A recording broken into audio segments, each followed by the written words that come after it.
Hello guys, for today's video, ang ating panditimplayan ay isang Mitsubishi Montero.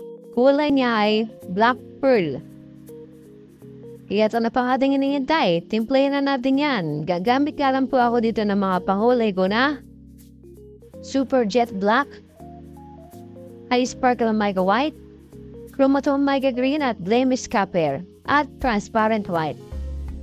Magsasalin nga lang po ako ng itim sa aking mixing can. At lagyan ko ang pamulay na mica green, ang pamulay na Blemish Copper, at akin ang hahalu-haluin, imemekos-mekos na iniingsan.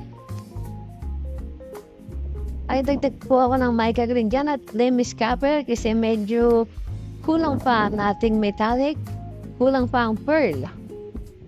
At akin na nga pong tinitingnan dyan sa part na yan.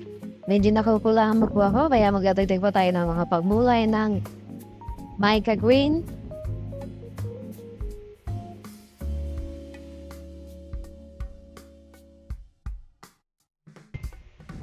Halo lang ang halo. Titingnan po natin ulit kung okay na ang kulay na ating tinitimpla.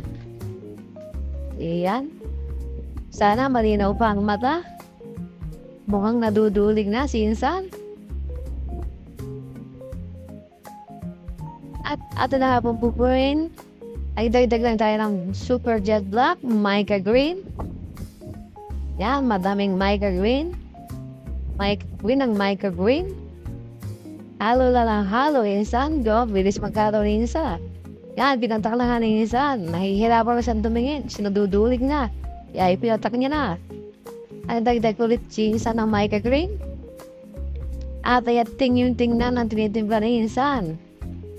Wow, napakaganda naman ng kulay. Nag-reflect ang mica.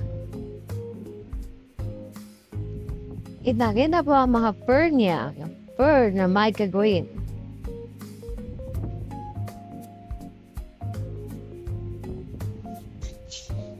At ito na nga po, sisilipa yan ng isang sa initan. Sana ay magbibilad na sa initan. Nahihirapan si isang tumingin sa madilim, kaya pumunta na sa initan.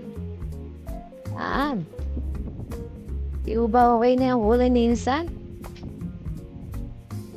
Perfect. Huwag po pala yung may mag-heart, follow, and subscribe kay Insan.